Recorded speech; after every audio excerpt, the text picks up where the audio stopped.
Hey guys, welcome to another episode of Urban Unplugged. Happy 4th of July. Now it's probably not 4th of July when you're watching this, but it's 4th of July for us. So we are celebrating 4th of July. Minnie decided to join us today. Actually, both dogs will be joining us today. You'll see Lucky a little later. Minnie is our little chihuahua. But today, as always, we have some life hacks for you, and we're going to do a bunch of hacks on gardening.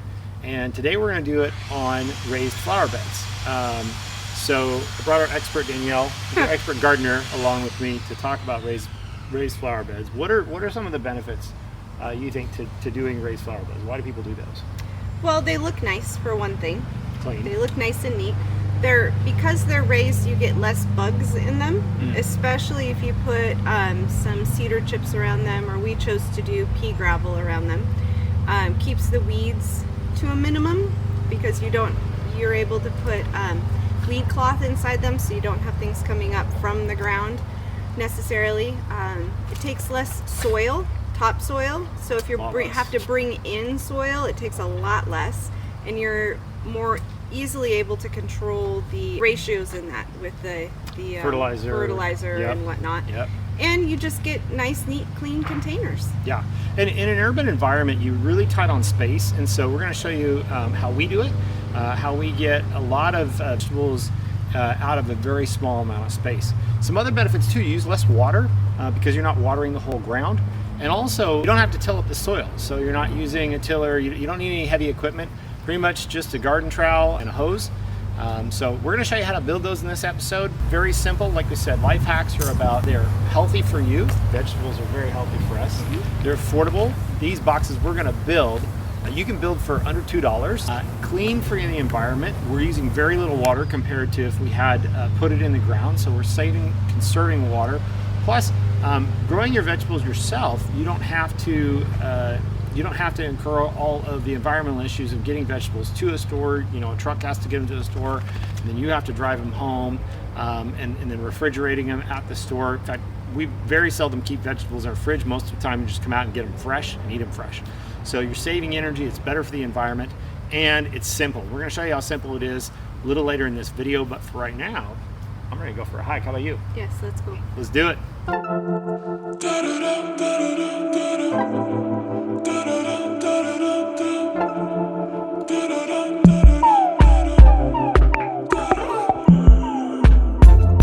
Got so tired of waiting, got tired of the chase. I've been feeling like lately there's nothing in the way. Getting so impatient, need to get away now with you. With you. Are you out there dancing alone?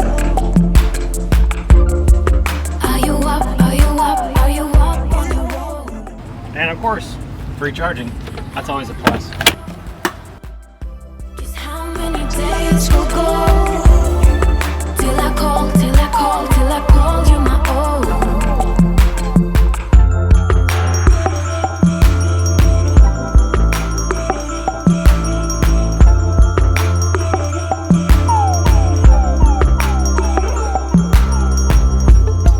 You look good in the sunshine, you look good in the rain, and I know once that you're mine, we'll have nothing to change. Getting so impatient, need to get away now with you. With you. Are you out there dancing alone? Are you up on your own? Baby, I wanna know just how many days will go till I call you my own.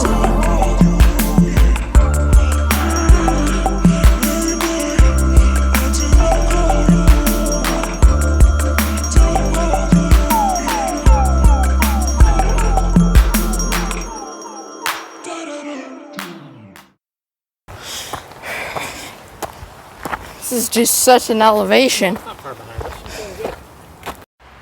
Hi. So I want to introduce you to Ben, my son. My favorite son too. I'm usually behind the camera though. That's true. Ben's usually behind the camera, but today he's gonna get on camera. He and I kind of went the top hike there. He's hungry, but it was a beautiful day for a hike. We didn't make it to the top today because we're a little short on time. We haven't hiked this trail before. If you noticed in the video, we actually crossed over from the Oregon side to the Washington side of the gorge, and we're hiking a lot of trails there, mostly because everything on the Oregon side is closed.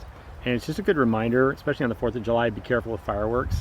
What closed all the trails was a fire 2 years ago started by fireworks. So, you know, use fireworks responsibly. So this is a new hike for you, Ben. What was, how would you rate it? Difficult, easy, so-so? I'd say it gets an 8 to 7, 8. On a scale of 1 to what?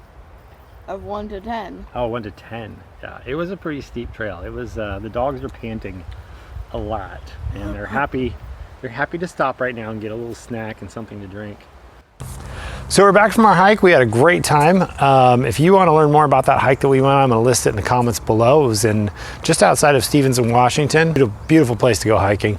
But right now we're going to get into making our planter boxes for our raised beds. So you can make these boxes pretty much any size you want. I typically don't make them larger than 60 inches by 24 inches. And I usually don't go any deeper than 12 inches because you just, in vegetables, you just don't have your roots that go that deep. So today, I'm going to be making a box for some cantaloupe that we are moving from a small seedling planter to this large box. And we're going to do a 15 by 15 box that's 12 inches high. So our build supplies are pretty simple. You're going to need lumber. We'll talk about that in a minute. You need some of this weed cloth. You can get a roll of this, a 150-foot roll from Lowe's or Home Depot for about $10, somewhere in that range. I think about this for about 10 bucks. You're going to need some finishing nails for a nail gun. I'm using 2-inch finishing nails. That's what I would recommend. You don't have to use a nail gun. You can use 2-inch wood screws. These just go a lot faster and a lot cheaper. A box of these, 1,000 of these, is about 5 bucks. And you're also going to need some 1/2-inch wood screws. These are also about $5. I think it was about $6 for 100 of these. So in total, we're probably going to use a couple lineal feet of the fabric, the weed cloth. We're going to use, think about maybe 10 of these screws and probably about 30 or 40 of these nails. So when you break down the cost, we're well under $2 for sure. So if you're to make these boxes with lumber from the hardware store, lumber is going to be by far your most expensive cost. You're probably going to spend about $20 in lumber. All this lumber you see right here, we've gotten off Craigslist. This is basically lumber that nobody wanted, came from a construction site where they're tearing something apart and they're getting rid of it. If you look on Craigslist, almost every week you can find free lumber, and we just generally go out, we pick it up and we have it. All you got to do to get this lumber ready is just pull the hardware out and take the nails and other brackets out of it. Those are all recyclable because they're all metal. So we're going to need to use some 2x4s and some 4x4s. The 2x4s we're going to use for our horizontal slats, and the 4x4s we're going to use for our vertical supports. So I'm going to get some of this wood, we're going to get the hardware out of it, and we'll start cutting it up.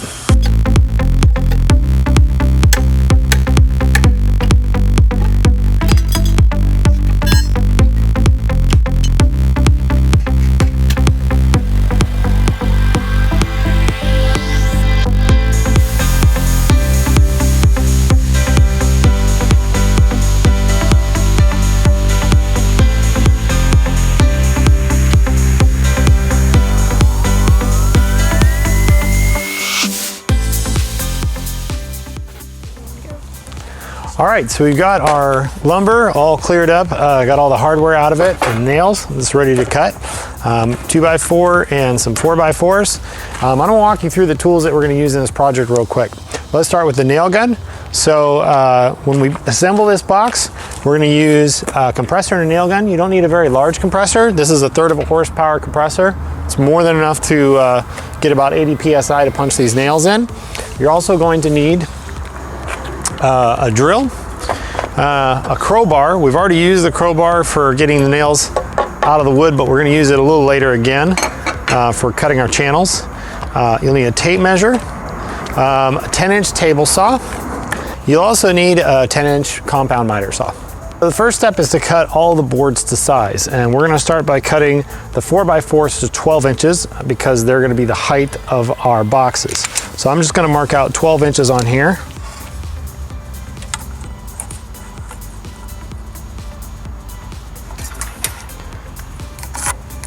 And then cut my first one. What I like to do is once I cut my first one, I'll just use it as a template to mark the rest of them. Also, one other piece of equipment that you definitely want to have is your safety glasses.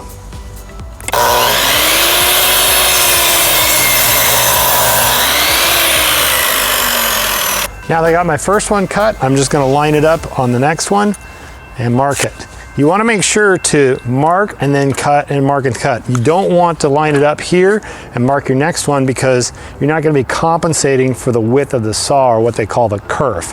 If you do that, then this one will be the right size, this one will be the right size, and each one after that will be smaller. One thing that I do that's really helpful is I save the sawdust. I don't have a vacuuming system. If you have a vacuuming system, it's a great way to save sawdust. If you don't, you can just put down a tarp. That's what I do. There's a couple of great uses for sawdust. One is we use it for our dog kennel for Lucky and Minnie to keep their paws clean. It's also great to put in your compost. We'll probably show you that in another video. So I'm gonna go ahead and knock these next three out.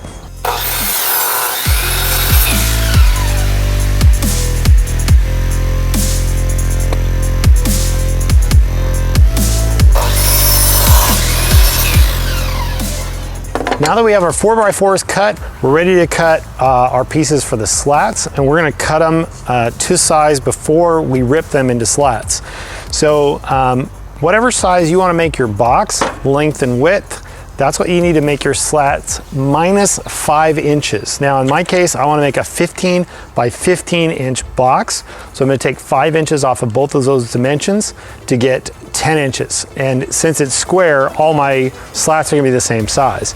If you had a 20 by, let's say 15, you do a 10 inch and a 15 inch, taking 5 inches off of each of those dimensions.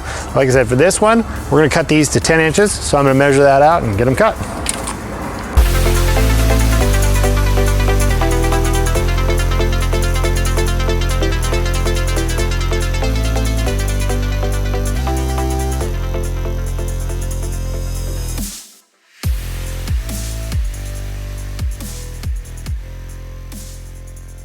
For our 2x4s constructing these slats, we're gonna need 3.5 slats, 1, 2, 3, and see how there's a little half slat at the bottom for each side. 7 slats total for the depth and 7 slats for the width. Now, when we cut the 2x4s, you're gonna get 3 slats per 2x4. So if we do the math, I'm gonna need 7 on each side, 7 on the front and the back, so that's a total of 14 slats. And since I get 3 slats per 2x4, I need to cut 15 slats or 5 2x4s. So now that I've got my 4 4x4s cut and my 5 2x4s cut, I'm gonna go ahead and rip these into slats. To do that, I'm gonna use my table saw with the saw extended all the way up as high as it'll go, which on most 10-inch saws is just barely over 4 inches. At the gate at 3/8, you can either use a tape measure and measure 3/8 distance off of the saw to the gate, or what I like to do is take one of the slats from the last time. I made a box that's already cut, slide that in, close my gate, and then I've got the exact same size I had last time. One other safety note, other than using your safety glasses, it's a really good idea when you're making this tight of a cut to have a pusher. Basically, it's a device that allows you to just hold the edge of the board and push it through. I'll show you how I do that, but you can see on here how I've nicked it a few times. That's much better to have your pusher with a few nicks than your fingers with a few nicks on it.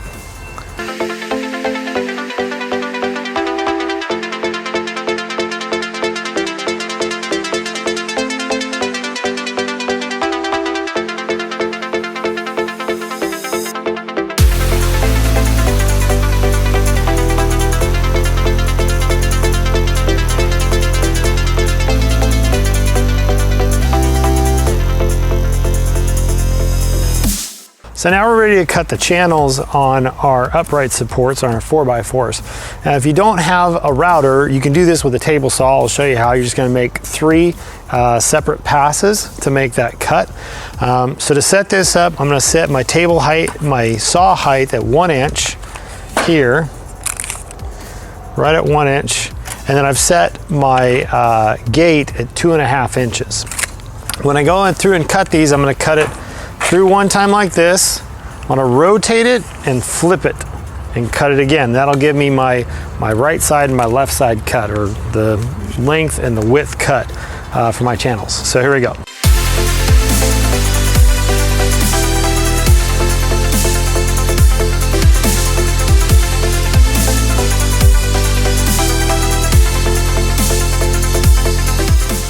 Okay, now that I've got my first cut, I'm gonna scoot the gate over 1/8 of an inch and make another cut.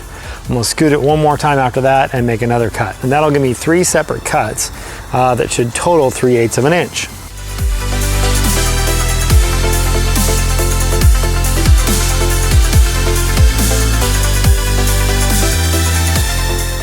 So when you've done 3 passes, the wood's gonna look like this. When you start your 3rd pass, when you make your first cut and 3rd pass, I recommend just doing 1 cut and stopping. Don't do all of them. Because what you wanna do is you wanna do a test fit. Now to fit these, we gotta knock out the little extra pieces in here. And we do that with the crowbar. You basically just stick the crowbar in between the slots and kind of crank it over. That'll break the pieces loose.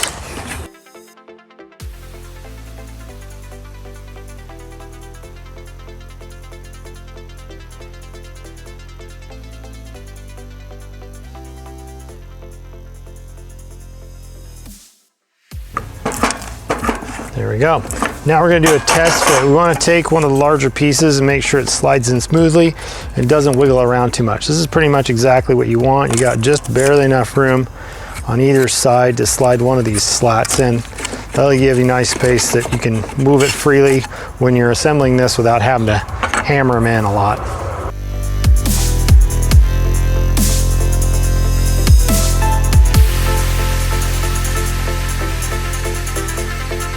As I mentioned, if you need some sawdust for your dog kennel or the compost, ripping boards is a great source of sawdust.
Okay, so now that we've finished building our box, we need to line it with weed cloth.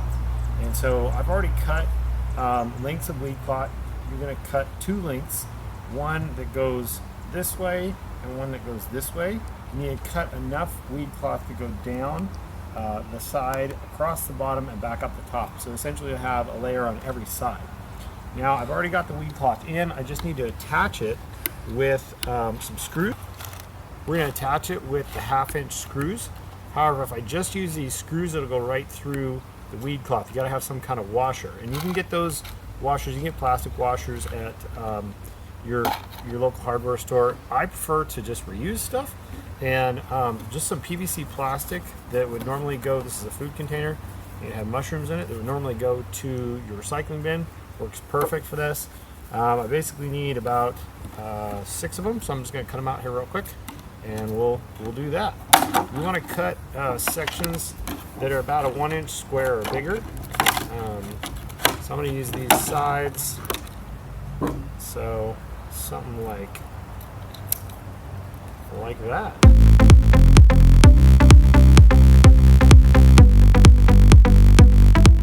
Place them where you want to hold it down. So we'll start at the bottom here. I'll put one right in the middle. Place your screw right in the middle, and then just drive the screw into the wood.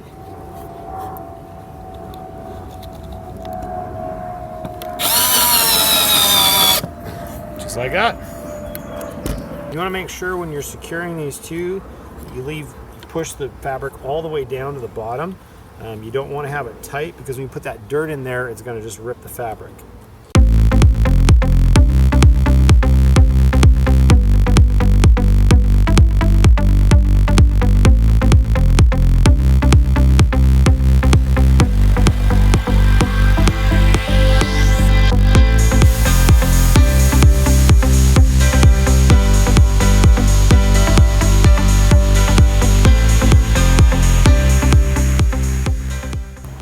There's our completed raised bed box. I'm gonna go get Danielle and see what she thinks. So, what do you think? I think it's super cute. All right, think it'll work for our cantaloupe? Yep. All right.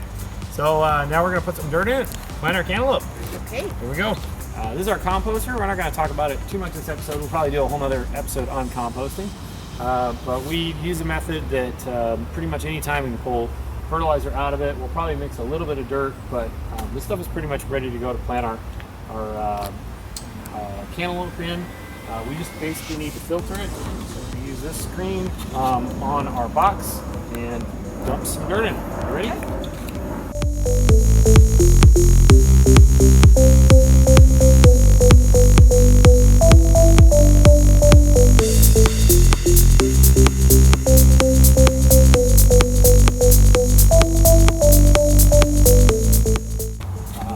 So I kind of skipped one really important step.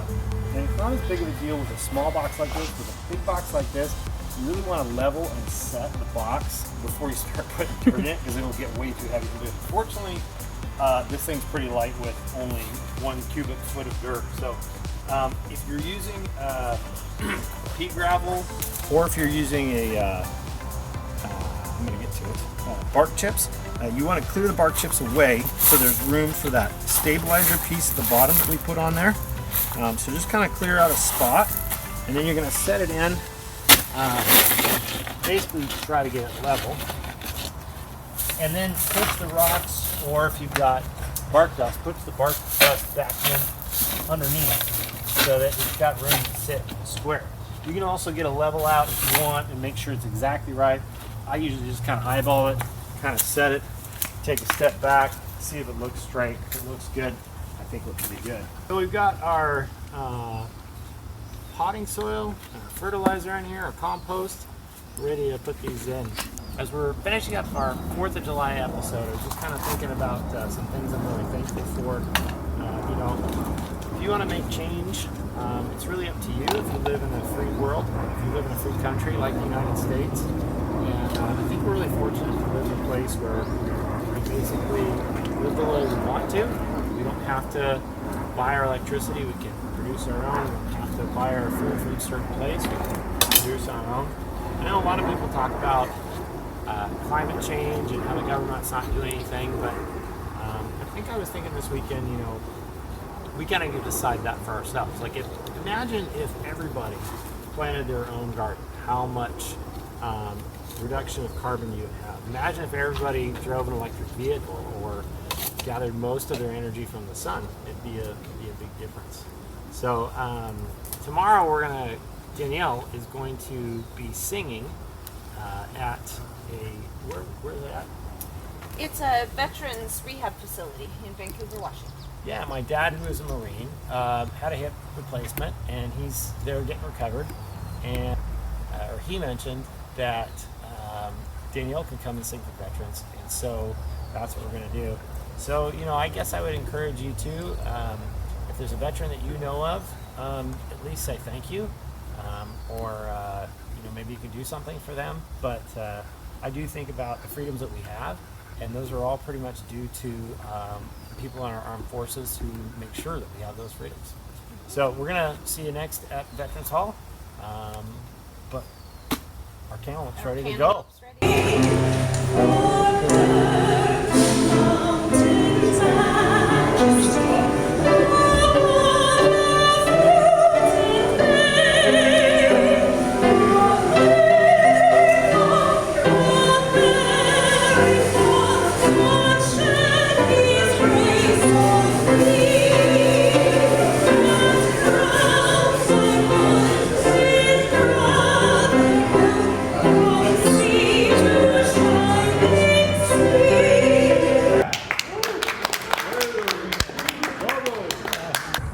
We had a good time with the veterans. Good 4th of July? It was a good 4th of July. Great 4th of July. We made a raised bed for our cantaloupe, went on a great hike, had beautiful weather, and got to hang out with some great veterans. I know Dad really enjoyed the singing. He did. He was crying. Yeah, he was crying a bit. That's not hard to do with your dad. Yeah, that's easy to make him cry. But anyway, we're just really happy that you guys joined us for our 4th of July and hung out with us. We hope you learned a lot about raised beds and would love to see your comments. Any comments you have about raised beds or gardens, maybe what we should have next on the show. Do you want to learn about solar panels? Do you want to learn about water barrels? You name it, we'll do a video on it. Just hit that subscribe button and make sure to mark the bell so you get notified when our next video is. For right now, we're signing out. See you later.